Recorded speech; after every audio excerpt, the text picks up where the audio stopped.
Hello, friend. This is Ryan Hicks of TalkToProfit.com. And today I want to talk to you about the traditions of men and how many people get sucked into just blindly following traditions without even thinking about it. You know, I've had people come to me and want advice on something they're doing, and they're literally doing it the worst possible way to do it. Now, these aren't dumb people, but they've been doing it this way because they either saw someone else do it this way, they were told this is the way to do it, and they never questioned it. Now, I'm not suggesting you go out and just always second guess things and always, well, are you sure about that? And questioning people. No one wants to be around that. I'm talking about in yourself.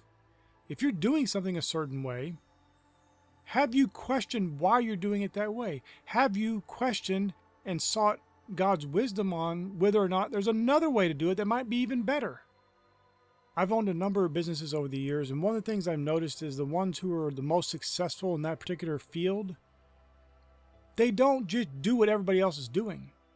Yes, there are some things that are common in one industry that everybody's going to do. That's just the way it is.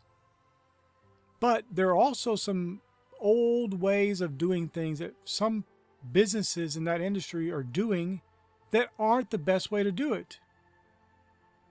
And this is where new upstart companies come in and just overtake these other businesses and crush them into the ground, not even trying to. They're just doing something differently, doing it in a different way, and it brings great results. And we've seen this over the years with these companies that are massive companies, and they just disappear because they refuse to change with the times. How many companies faded away because they didn't join in and get online and start putting their products online and doing more online services until it was too late? There's a huge amount of companies that went by the wayside because they refused to adapt to the changing times. Now, you doing things a different way does not necessarily have anything to do with the times either. It could just be that the way you're doing it is not the right way to do it. It's not you're doing it an old-fashioned way. It's just you're doing it a wrong way. And this is why it's so important that we fairly regularly check in with ourselves, examine ourselves, seek God's wisdom and light on our lives. Is there anything in our lives that is not being done as efficiently and effectively as it could be done? And I know, because I've talked to thousands of people over the years, I'm probably one of the few people that does this.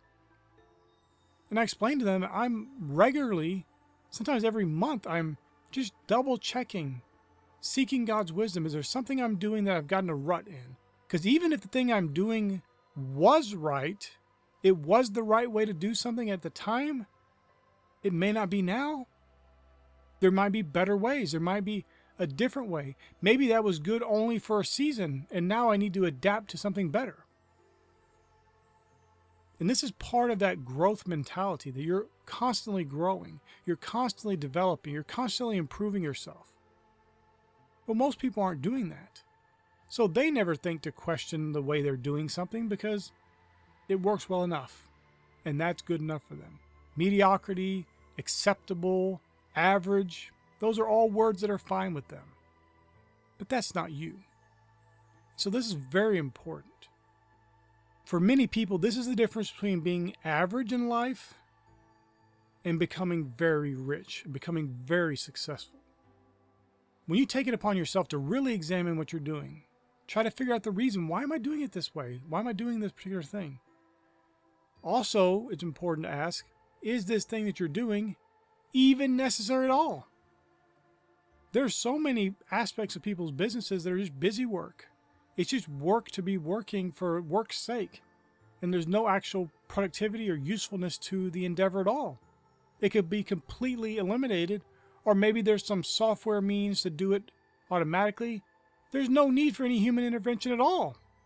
It's a complete waste of time.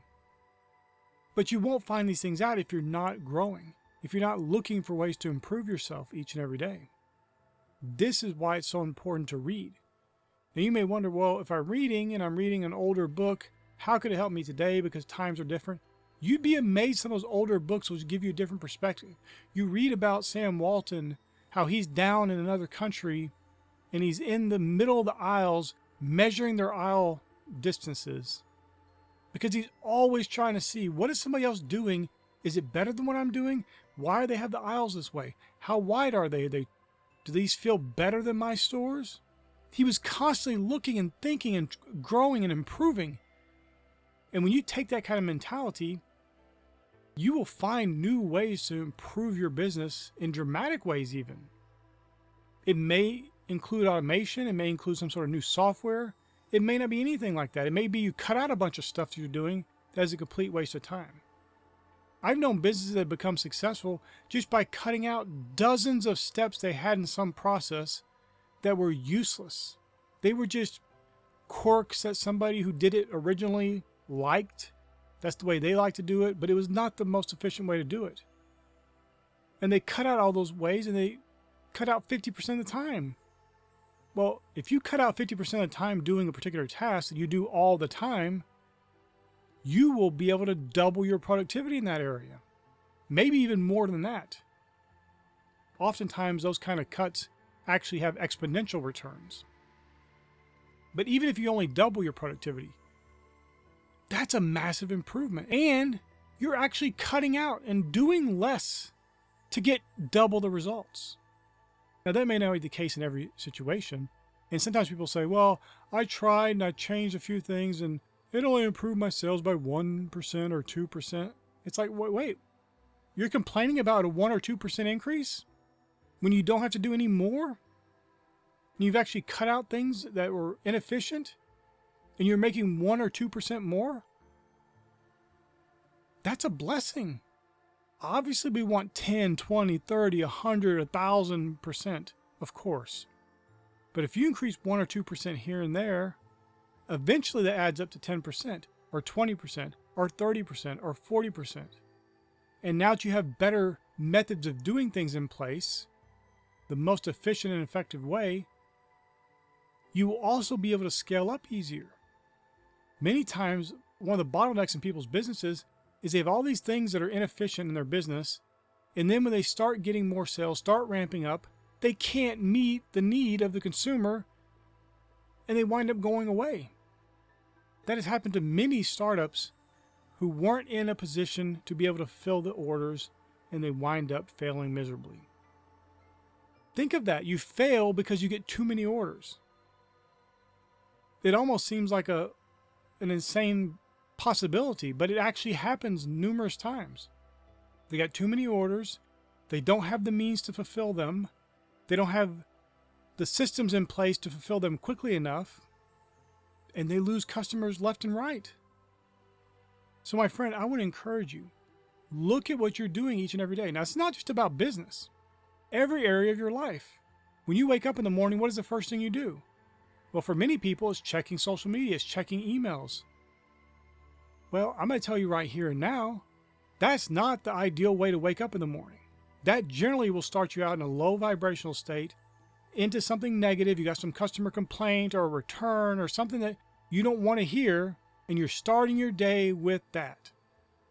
You should start your day in prayer and meditation, seeking the goodness of God, thanking Him for your glorious gift of life, and giving gratitude for all the things in your life. Start in that good state. That's a simple thing you can do right now. But look at every area of your life. The way you drive to work, the way you do this particular thing, the way you use your computer. Or using a tablet when maybe using a laptop would be more efficient.